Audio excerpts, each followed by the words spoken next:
You can be closely monitoring your calories to be in a deficit and still not have access to the fat in your fat cells. As crazy as this sounds, about 80% of our population has some degree of insulin resistance. 80%, and most of them don't even know it because it can take years to see elevated blood glucose levels after we have begun producing more and more and more insulin. So today in this short video, I am going to show you how this happens, but more importantly, the symptoms that we see every single day, and often they get pushed off just as aging, and of course, how we're going to begin to reverse it so that fat loss doesn't have to be so stinking difficult. But first, please hit that like and subscribe button. It truly helps us help more people. So how does this happen?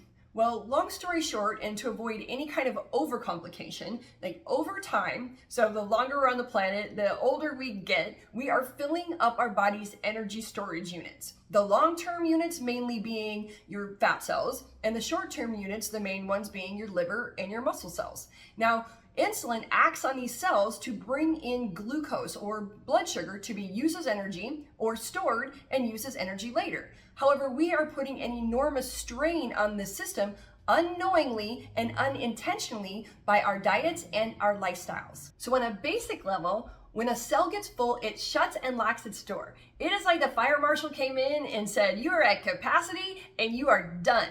And as more and more cells begin to shut and lock their doors because of capacity issues, it takes longer and longer for your body to remove the glucose from your blood after a meal.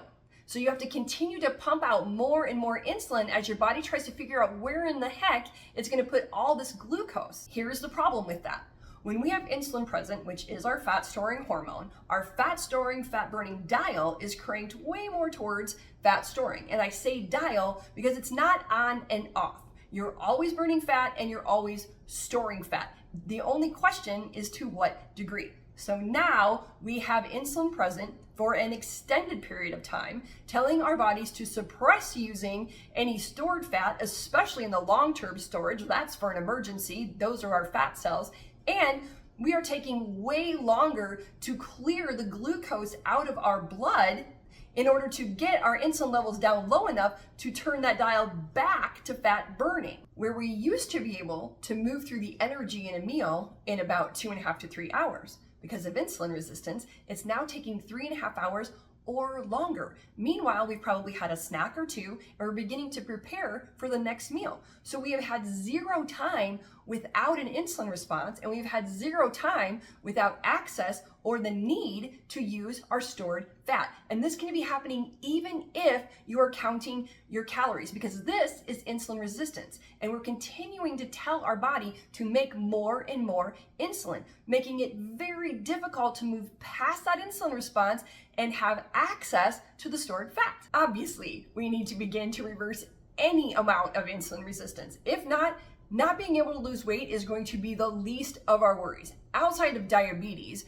there's heart disease, fatty liver disease, metabolic syndrome, PCOS, and all kinds of hormonal imbalances that we love to blame on aging that come with another whole list of issues. But how do we know if we have it or are beginning to have it? So lethargy, hunger, brain fog, weight gain, or the inability to lose weight, these are all the symptoms that you can look up and find online, but they're also a part of pretty much everyday life. So I think we need to dial these in a little bit more. So hunger after a meal is a big sign, especially if it happens after lunch. And if you're having sugar cravings after a meal, same thing. And especially sugar cravings after you've eaten some kind of sweet snack. Plus, this also puts us in a terrible snacking loop to where we just continue to pump out the insulin. Plus, there's depression and anxiety, of course, the PCOS in women, and the effect that insulin resistance has on your hormones is huge. Women, if you are starting to get hair on your chin or other places that you don't want, probably looking at a little bit of insulin resistance. It causes infertility in women, which is something I'm way past the age of having to worry about, but also infertility in men and the inability to perform. And if you are looking down at those man boobs, you also probably have some amount of insulin resistance. So what are we going to do about it? Well, here's the good news. It is reversible and it is simple. Is it easy? Well, that is for you to decide, because first we're going to have to add the exercise. It is so important. And as a coach, this is one of the hardest things for me to get people to do consistently. So just start where you are. Start today and have your end goal be to have a workout every single day, and 2 to 3 days a week have that workout be resistance training. The power of going for a walk every single day is incredible, and we need to start using the stored energy we have in our muscles. Our muscles are some of the first cells to become resistant, and the contracting and the releasing of these muscles during activity actually triggers us to use the energy in them. Second, intermittent fasting can make a big improvement, but start slow, especially if you are experiencing hunger after meals or hypoglycemia.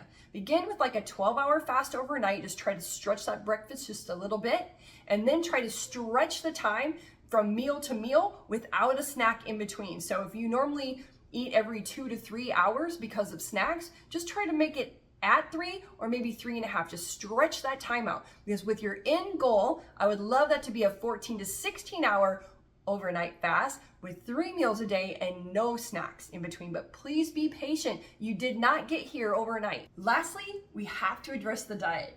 And normally, if you've had a coaching call with me, you've probably heard me say, we don't jump off a bridge, and I will stand by that. However, there are 3 things I would like you to take a leap with today. And the first one is sugar. Get rid of it. All sugar, you don't need it. Get rid of all of it. The second is processed foods. Even if they claim to be healthy, if they come in a package, leave them at the store. And the last one is that carb and fat combination. It takes some doing to really be able to look at your food and determine where's the carbs and where are the fats. But take a look at every meal. Wherever the carbs are, if you want to eat the carbs, just remove the fat. If you want to eat the fat, just remove the carbs. And a really good example of carbs and fat together is a hamburger and French fries. They are both a combination of carbs and fat. The hamburger because of the hamburger and the bun, and their French fries because of the potato and the grease that they are cooked in. And for sure, at every single meal, you're gonna wanna have a good quality protein. However, this is not the time to go into that high protein diet. Just keep your protein super normal, like 30 to 40%. So you see, it is super simple. The difficulty comes in practicing this every single day. But trust me, your life will improve on a cellular level every day that you do. And I wish I could tell you it was just gonna take a couple of weeks and then it would all be over, boom, but I can't, because everybody's gonna be different according to their own situation. So please, please monitor the symptoms that you're having now, because you're gonna be changing on the inside much more rapidly than you're ever gonna be able to see on the outside if you're not paying attention to the little details. I am Coach Terrell, and I know this can be a lot, so I have popped a link below for you to be able to schedule a coaching call, a free one. And also, I am super happy to answer any questions, so go ahead and pop those in the comments. Thank you so much for sticking around, and I'll see you next time.